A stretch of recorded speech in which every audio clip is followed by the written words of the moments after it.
You can't buy it. You can't tour it. Meet the Beast, the US president's most terrifyingly luxurious ride. What's hiding in the trunk, besides a fridge of presidential emergency blood packs and maybe a mini escape pod? Even most Secret Service agents don't know all its secrets. Why does it need night vision, tear gas cannons, and electrified door handles? What are they not telling us? Seriously, do we even know half of what this rolling fortress can do? Buckle up. You're about to ride shotgun through the untold story of the most protected car on Earth. Presidential vehicles have come a long way since FDR's Sunshine Special and JFK's ill-fated open-top Lincoln Continental.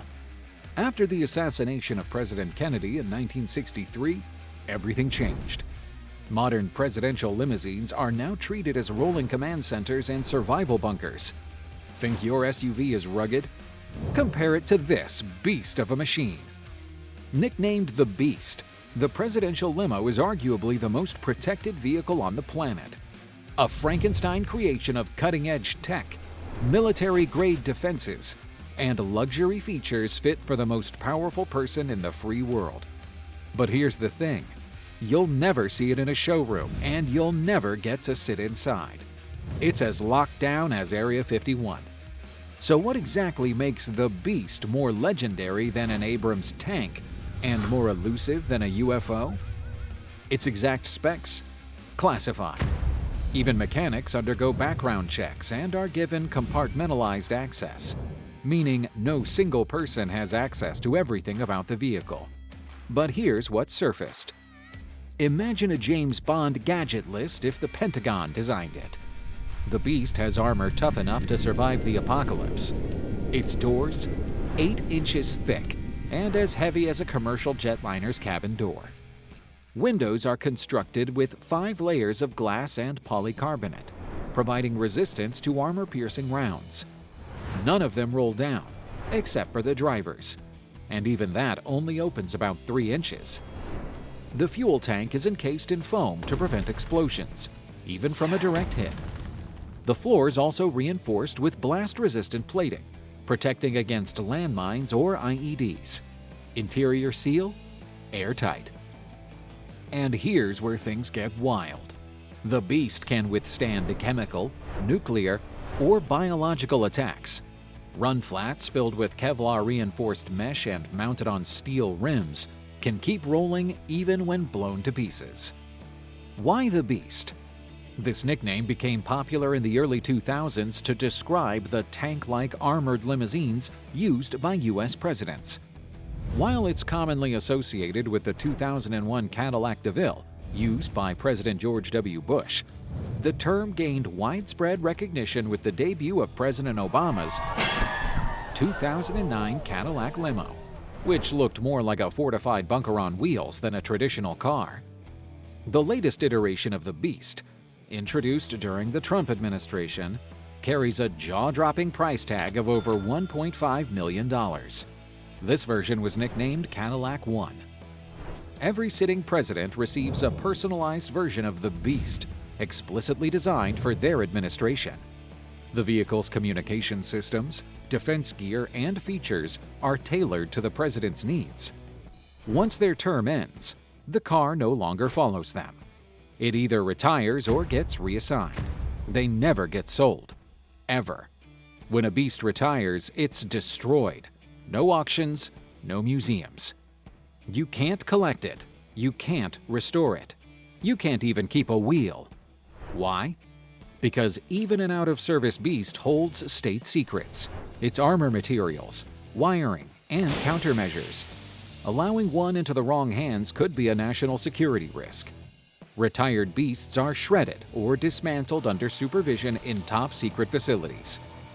And if the outside is that protected, imagine what's hidden inside. The interior isn't just luxury leather, it's a mobile command center. Almost no sound can enter the cabin because of the armor plating. Exterior sound is picked up by microphones located outside and speakers positioned inside. Top-of-the-range communications also ensure the U.S. president has the ability to dispatch the codes necessary to fire nuclear weapons from inside the beast in an emergency. A refrigerator stocked with bags of the president's blood type for emergency transfusions, emergency oxygen tanks, firefighting systems, and tear gas dispensers. Rumors persist about shotguns hidden in the doors and an onboard night vision periscope, not confirmed, but entirely possible. And here's a jaw-dropper. The driver is trained not just in evasive maneuvers, but in escape and survive scenarios, like barreling the 10-ton vehicle through a flaming blockade, or reversing at 60 miles per hour on a shredded tire without hesitation. Due to its heavy armor, the Beast gets poor gas mileage, averaging only 4 to 8 miles per gallon. While not officially confirmed, experts and insiders believe the Beast is equipped with a fire suppression system underneath the hood. The system would instantly douse flames and protect both the car and its occupants. As with many of its defenses, the actual specs remain classified. The Beast's trunk isn't for luggage. It's a mobile survival cache.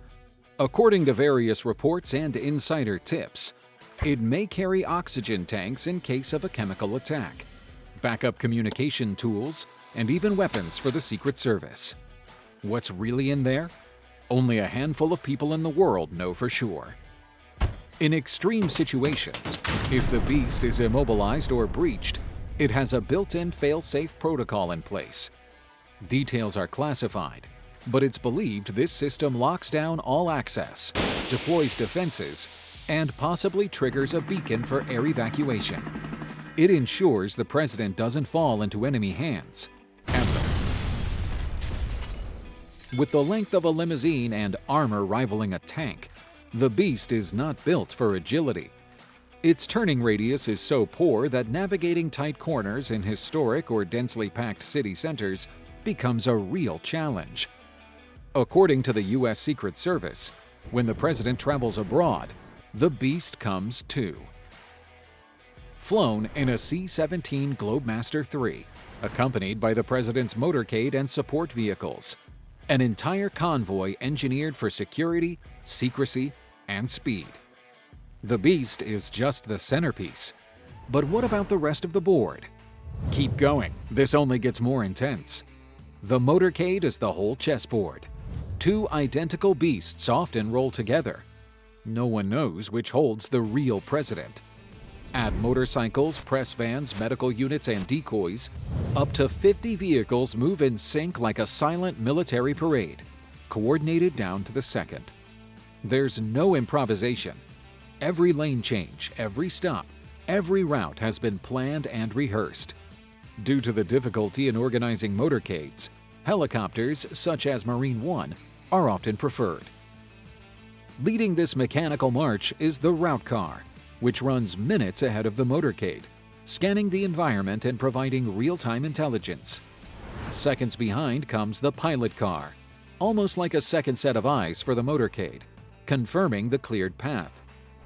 Then enter the sweepers, police officers on motorcycles and in marked cruisers, slicing through traffic like swords. Just ahead of the Beast is the lead car, often a blacked-out Chevy Suburban or a marked police SUV, acting as a final buffer. It's the shield before the fortress. Upon the assassination of John F. Kennedy, the motorcade consisted of 4 motorcycle escorts and over 17 cars. Motorcades under President George W. Bush involved up to 24 cars. Ever wonder how it all began?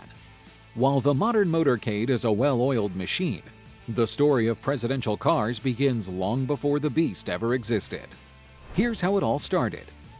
Presidents rode in stock, unmodified cars until the 1939 administration of President Franklin D. Roosevelt bought the Sunshine Special, the first presidential state car built to the United States Secret Service standards.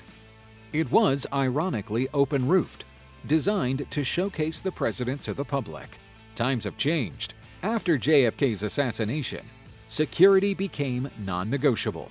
The Secret Service no longer gambled on aesthetics. style would take a backseat to steel and survival.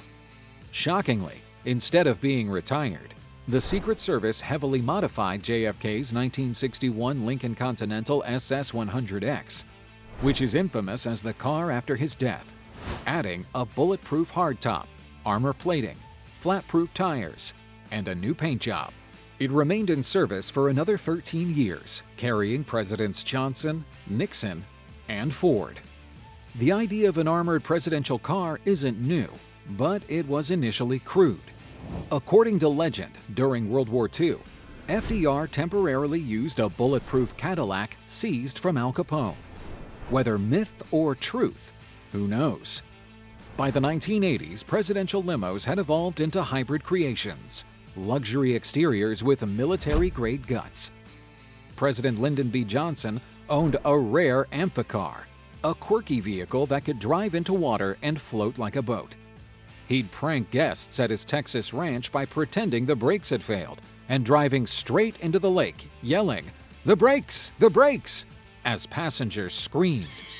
The car would then bob harmlessly on the water. Teddy Roosevelt preferred horses and initially refused to use automobiles, calling them gadgets for the idle rich. But by the end of his presidency, he couldn't resist progress. He eventually used a white steamer, one of the earliest steam-powered cars, for official parades.